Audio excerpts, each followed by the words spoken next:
If you're looking for the perfect definition of a life lived at maximum capacity, I mean, a career just fueled by this relentless, all-consuming intellectual curiosity, then you have to look back to 79 CE, Right. specifically to that moment when Mount Vesuvius erupts and it's raining pumice and ash all over the Bay of Naples. It's one of history's most famous catastrophes, and you'd think, everyone would be fleeing, scrambling for their lives. Of course, but there was this one man, a senior Roman admiral no less, who did the absolute opposite. He turned his fleet and steered it directly into the danger. That man was Gaius Plinius Secundus. We know him as Pliny the Elder.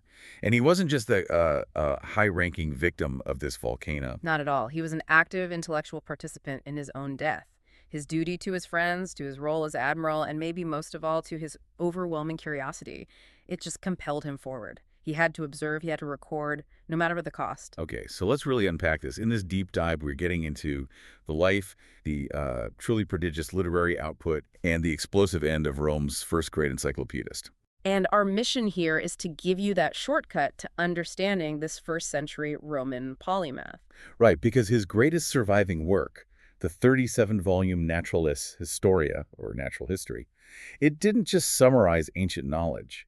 It really defined how we would gather and organize information for the next, 1,000 years? At least. I mean, Pliny the Elder was this astonishing combination of the military man and the pure academic. You almost have to picture him as two people at once. The decorated author, a naturalist, a scientist. And at the same time, an accomplished naval and army commander, a high-level provincial governor, and a close personal friend of the Emperor Vespasian.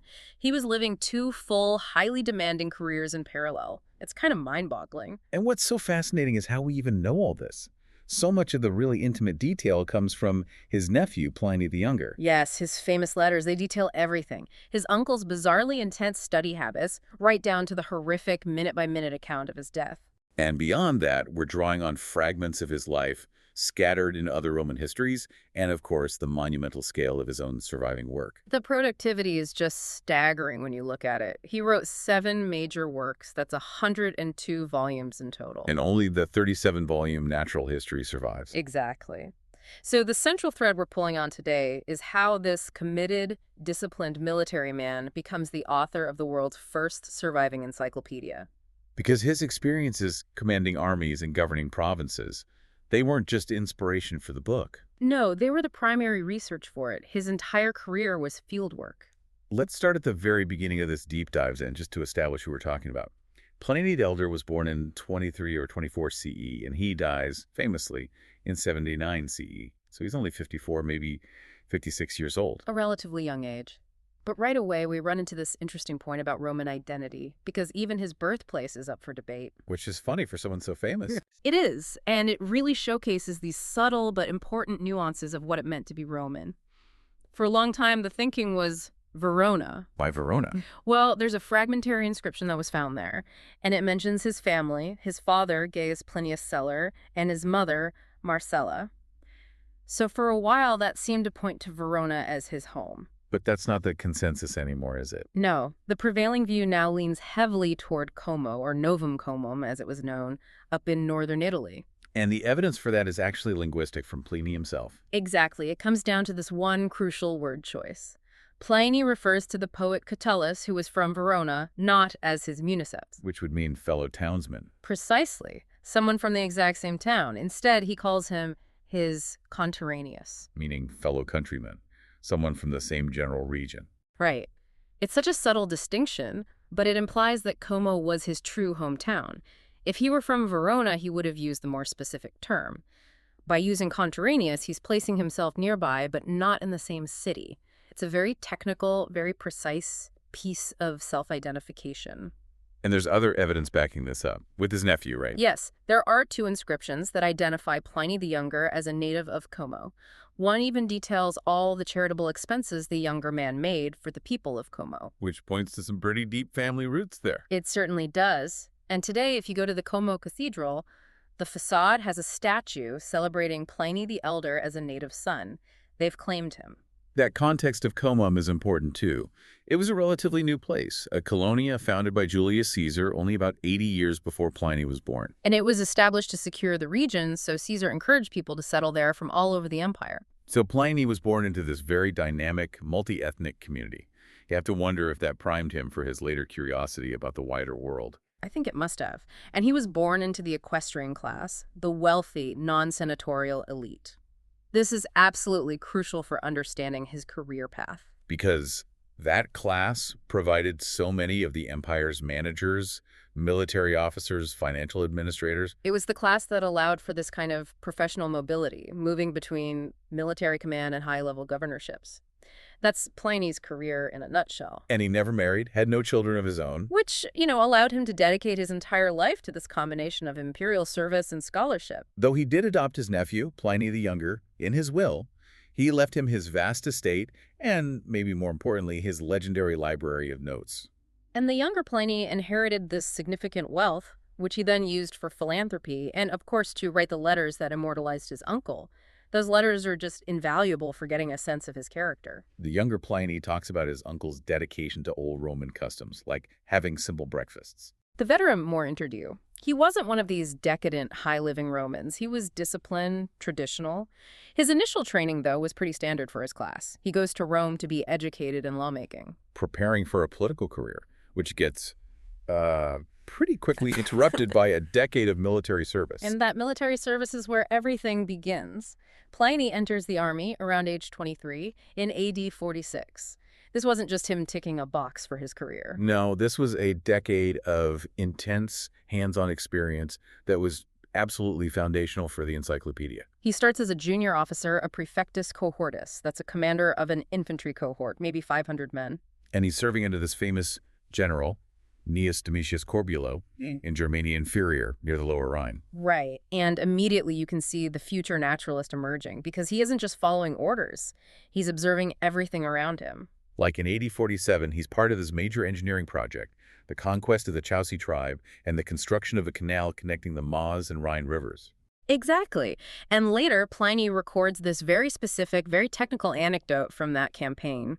He writes about Roman ships, anchored overnight, having to fight off floating trees that were being driven against them by the strong waves. Floating trees. Why is a detail like that so important? Because it has what scholars call the stamp of an eyewitness account. It's not a generic statement about a battle. It's a specific ecological observation about how river currents and flood debris can impact military operations. So he's studying hydrology while he's commanding troops? In a way, yes. His mind is already cataloging natural phenomena right alongside tactical maneuvers. And from there, he starts to climb the ranks and build his network.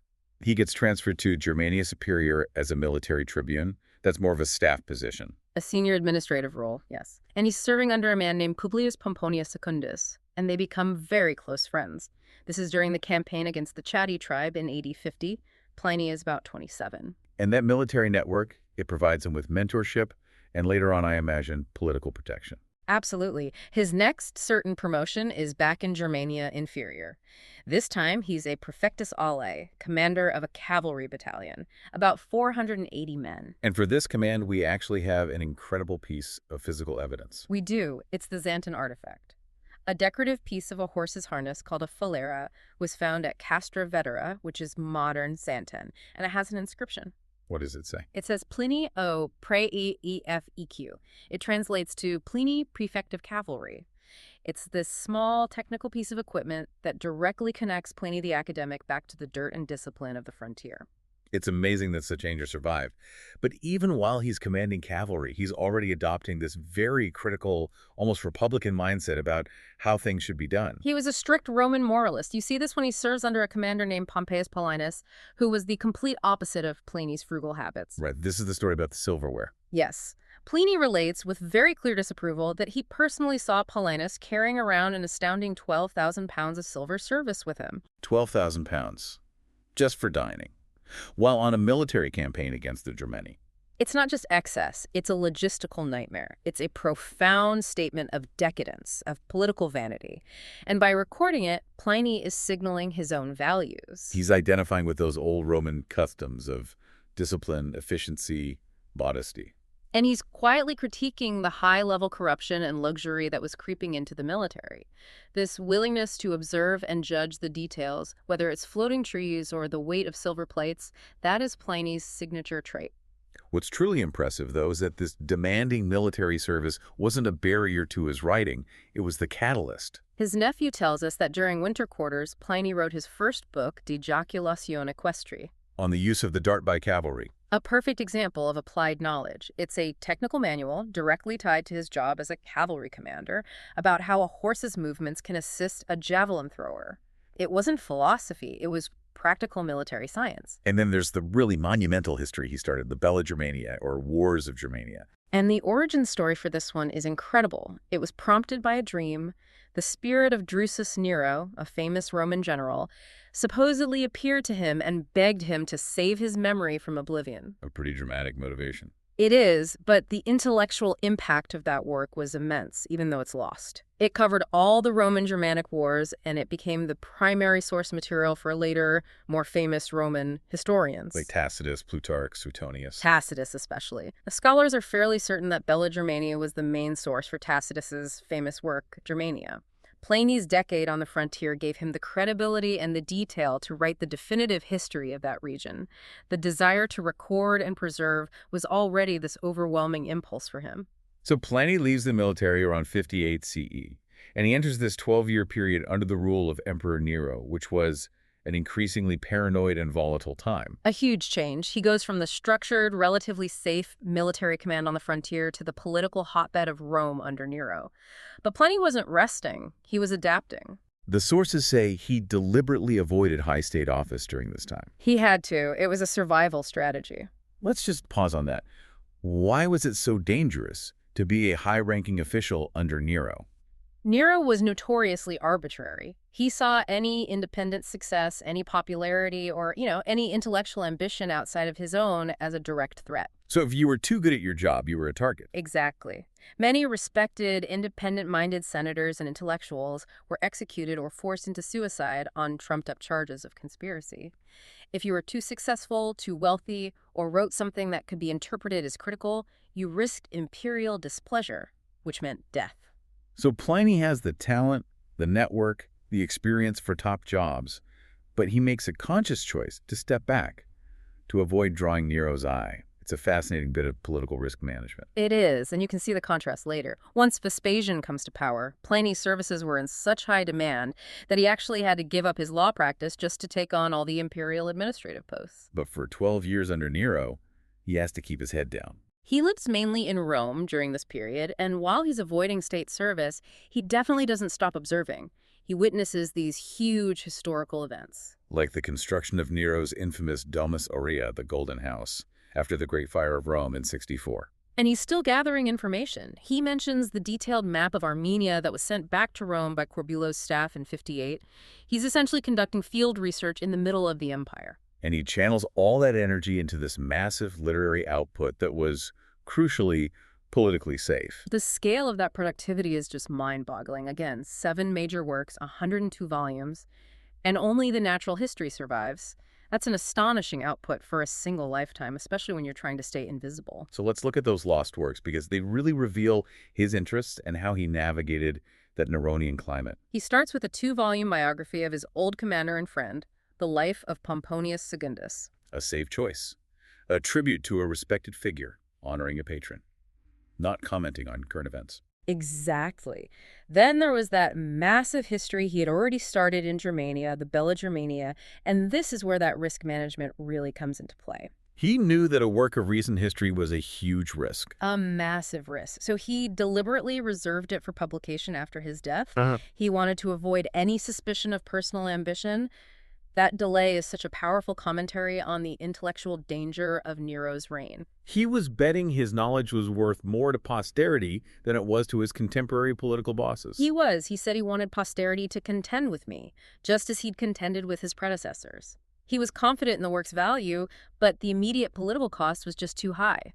So he pivots. He focuses on what you might call safe subjects. Right. First, there was Studiosus, the student, a 3-book, 6-volume educational manual on rhetoric. Pliny the Younger said it was designed to train an orator from his very cradle. And educational guides starting from infancy. That sounds incredibly modern, like an early childhood development manual for public speaking. It shows his commitment to systematic education. After that, he produced 8 books on grammar and rhetoric called Dubi Sermones, or of doubtful phraseology. And his nephew explicitly connects this to the political climate. He does. He says Pliny wrote these when every kind of literary pursuit which was in the least independent or elevated had been rendered dangerous by servitude under Nero. That is so stark. He couldn't write philosophy or contemporary political analysis, so he focuses on the fundamental mechanics of language, subjects too technical and dry to provoke Nero's paranoia. It was his way of keeping his mind sharp and productive without signing his own death warrant. His final lost work from this period was the huge A Fine Aufidi Bassi. A 31-volume history that extended the work of an earlier historian right up to Pliny's own time, a monumental effort to record the immediate past, likely covering all that chaos leading up to Vespasian's takeover. So when Nero commits suicide in 68 CE, Pliny isn't just a retired commander. He's this hugely prolific, disciplined, and intellectually suppressed powerhouse just waiting to be unleashed. And with the end of the Civil War and the rise of Vespasian in late 69 CE, everything changes for him. Vespasian was a successful general from Pliny's own equestrian class. And he needed competent, trustworthy administrators to rebuild the empire's finances after all the chaos. Pliny was exactly that man. His 12-year interlude was over. Suetonius says he was immediately placed in a continuous succession of the most distinguished procuratorships. So, high-level provincial governorships, managing imperial finances and resources. And this is the pivotal era. This is where his 2 careers, the field researcher and the commander, merge perfectly. His high-level access to the farthest reaches of the empire, combined with his systematic desire to collect knowledge. It laid the entire foundation for the natural history. He was being paid by the state to conduct his primary research. But before we get into the specific posts, we have to talk about his work ethic. Yeah. Because it's the only way to understand how he managed this administrative load and produced his magnum opus. Pliny the Younger's description of his routine is just legendary. It is, he wrote, "Ante lucem ebat ad Vespasianum imperatorum." Before dawn, he was going to Emperor Vespasian. Pliny was up before the sun. His nephew called him ever the academic, constantly working, reading, writing, whether he was commuting or dining or trying to relax. It sounds like the ultimate ancient Roman productivity hack. He's dictating extracts while traveling in a litter or having a simple meal. I love the detail that he was indeed a very ready sleeper, sometimes dropping off in the middle of his studies and then waking up again. Just total efficiency, no wasted time. He optimized every single moment. He saw sleep as a necessary system reboot, not a luxury. And he believed that no book was so bad that some good could not be got from it. He read everything. So let's track these hypothesized posts from around 70 to 76 CE and see how each one contributed to the natural history. First up, we have Gallia Narbonensis, the southeastern coast of France, around 70 CE. This post isn't 100% confirmed, but his detailed knowledge of the area strongly implies he had an administrative role there. And what kind of insights did he gather there? He described it in these glowing, almost economic terms. He said in its soil cultivation, its civilization, its wealth, it is surpassed by none of the provinces and might be more truthfully described as part of Italy than as a province. That's the perspective of a high-level administrator. He's assessing its economic value, its tax potential, its level of Roman integration. He's categorizing the province as a resource, which is exactly his approach in the Encyclopedia. Then, around 70 to 72, he was likely in Africa, modern Tunisia, and Libya. And this is a posting where he recorded some truly unique, highly technical details, things only an administrator would notice. For instance, he saw buildings made with molded earthen walls. And he said they were superior in solidity to any cement. Which is a huge claim for a Roman who built an empire on concrete and cement. It shows he's looking past Roman convention to document local practical engineering solutions. He also visited that fertile seaside oasis of Gebez, Takape, and documented its unique agriculture. And in a slightly more bizarre but culturally significant observation, he recounts seeing the silly tribe provoking poisonous toads, rubeta, as part of some kind of ritual. These are details pulled right from a governor's travel log. Okay, so his time in Hispania Tarraconensis, modern Spain, is the most definite appointment, right? Around 72 to 74. It is, and it's arguably the most important post for his technical legacy. This is where we get that incredible anecdote about Lartius Licinius, the Praetorian legate there. Right. Licinius offers him a fortune for his manuscripts. An enormous sum, 400,000 sesterces. That's several years of a procurator's salary. It shows that his collection of information was already seen as having immense monetary and intellectual value. And his familiarity with the region was so deep that he was clearly involved in the census of Hither Hispania. Which required vast amounts of accurate demographic and geographical data. But he wasn't just counting people, he was counting gold. This is where he becomes our primary source for Roman mining technology. His descriptions of the gold mines of northern and western Spain are undeniably eyewitness accounts. He detailed methods like hushing. We have to spend a minute on hushing. That sounds like a very niche technical term. What is it? It was a massive-scale, hydraulically powered surface mining technique. You could almost call it civil engineering warfare against the landscape. So they're using water to tear away the earth. Exactly. They'd build these huge, complex systems of aqueducts and reservoirs to store vast quantities of water. Then they would release it all at once, violently, to wash away the topsoil and expose the gold veins that were inaccessible through normal digging. So this required massive infrastructure investment. Miles of channels, dams. And Pliny's natural history is pretty much our only source for how this invention worked. It reveals the breathtaking scale of Roman resource exploitation. He even recorded the output. How much gold are we talking about? He estimated that the provinces of Asturia, Galatia, and Lusitania produced 20,000 pounds weight of gold every year. That level of precise, large-scale economic data could only be gathered by the top financial administrator of the region. So his last hypothesized post, from around 74 to 76, was Gallia Belgica. This one is based on a small but very specific agricultural detail. He recorded that the year before, a severe winter killed the local Treveri tribe's crops, but because they re-sowed in March, they had a most abundant harvest. That kind of localized climate data again suggests firsthand experience as an administrator managing food supplies and taxes in that specific region. It does. And after all this, he's back in Rome around 75 or 76, and he receives his final appointment, Praefectus Classis, Admiral of the imperial fleet stationed at Misenum. He settles there with his sister and his nephew, ready to complete his great work, with no idea that the empire's biggest catastrophe is looming just across the bay. So Pliny's whole life was essentially one huge research project, and the Naturalist Historia was the culmination of all of it. It's the final comprehensive presentation of his findings. He completed it around AD 77, 37 books, and it aimed to cover the entire field of ancient knowledge based on the best authorities and, crucially, his own vast first-hand experience. The scope is just breathtaking. It's everything from cosmology and geography to botany, zoology, mineralogy. And the practical exploitation of all those resources. He claimed, with some justification, to be the only Roman to have ever attempted such a comprehensive multidisciplinary work. If you break down the structure of the 37 books, you can really see the systematic nature of it. The first few books are cosmology and geography. Then books 7 through 11 deal with man and animals. Books 12 through 27 are all botany and medicine, focusing on plants and their properties. And the final books, 33 to 37, cover mineralogy, metallurgy, and even the history of fine arts. That progression from the cosmos down to the metals and pigments man uses, it shows a clear hierarchical organization designed for reference. And he dedicated the work to the future emperor, Titus. Right, which likely places the dedication in 77 CE, right in the stable years of the Flavian dynasty, just before Vesuvius changed everything. The sheer scale of it, though, he cites over 2,000 works by 100 different authors. It really demands we talk about his legendary productivity. He treated acquiring knowledge like an industrial process. He really did. He understood that information needed to be processed and systematized to be useful. His sources were immense.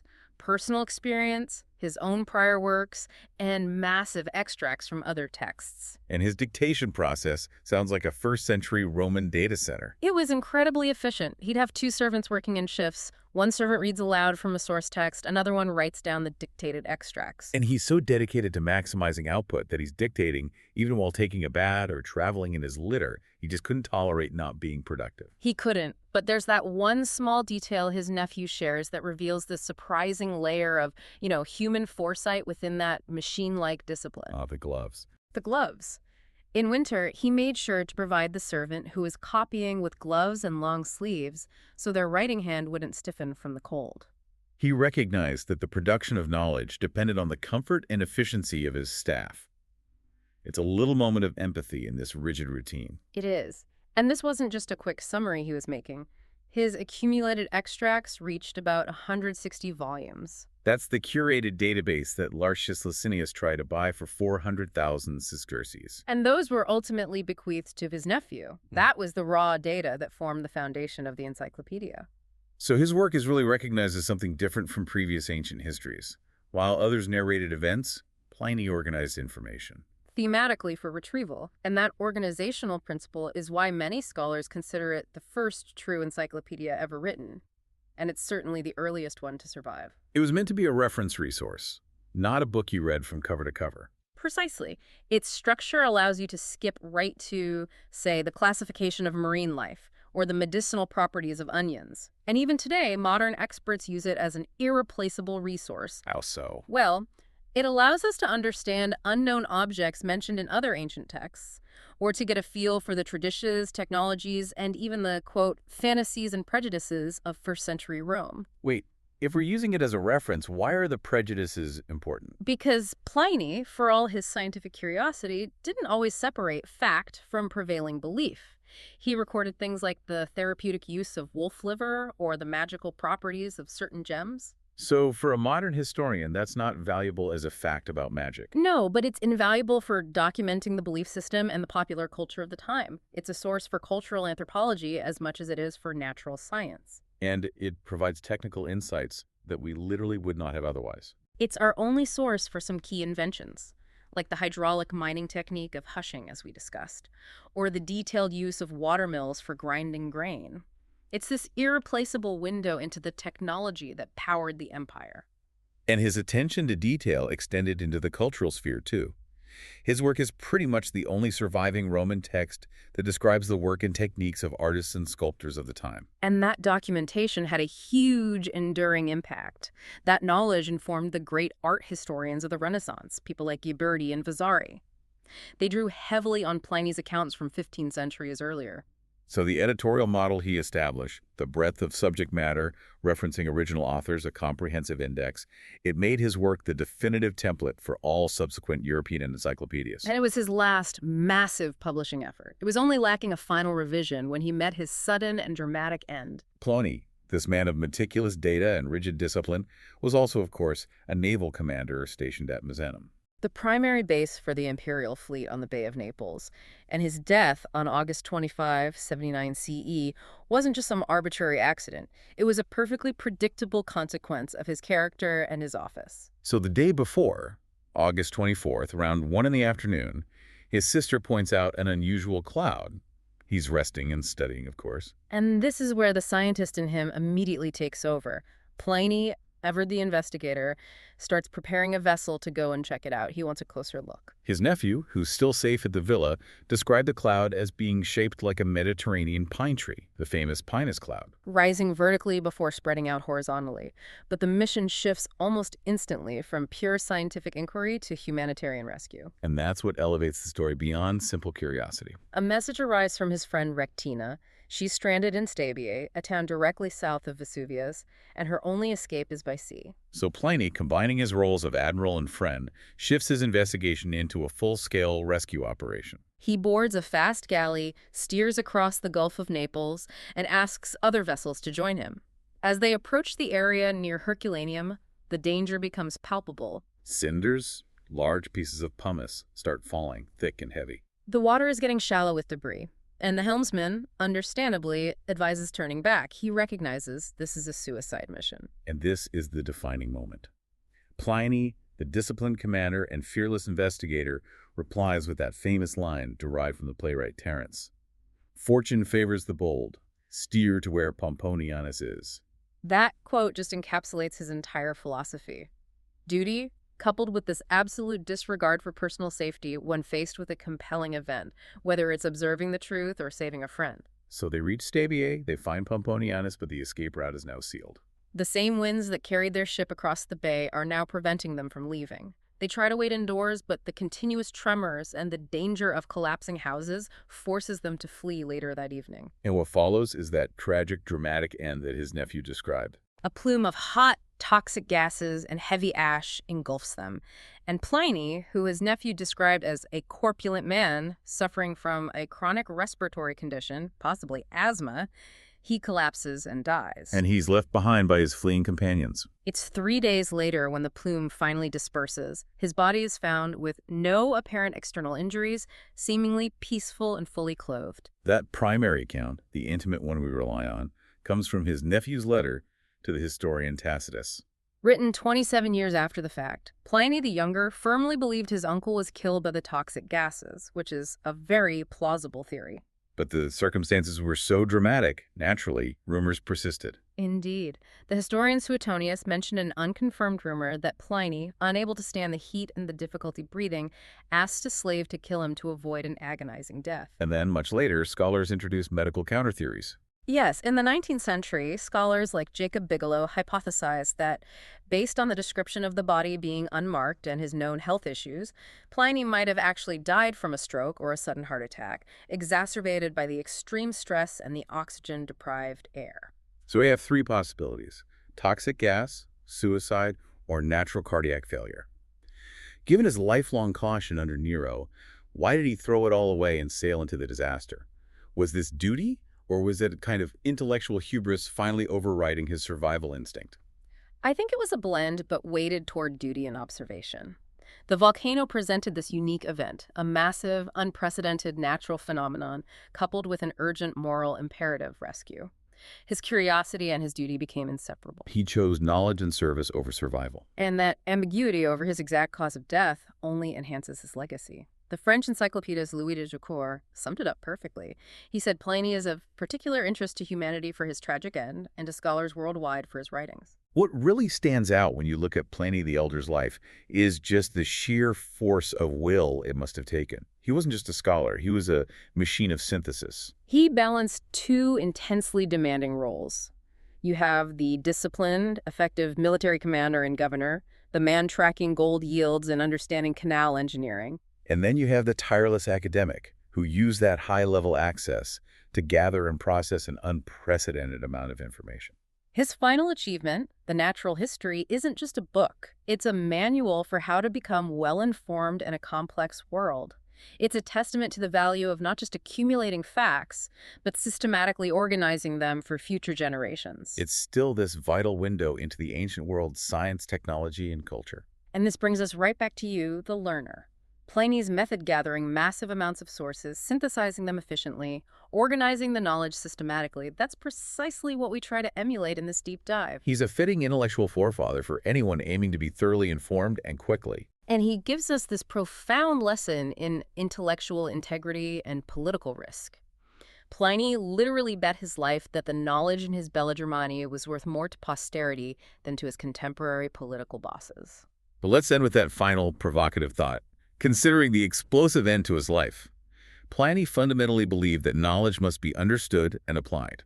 He died because his overwhelming thirst for knowledge, combined with his sense of duty, overcame his survival instinct. So consider this. Does the pursuit of truly comprehensive knowledge ultimately demand a sacrifice? Or is true applied knowledge itself the best form of survival, ensuring your legacy long after the ashes have settled, something to mull over as you organize your own intellectual journey?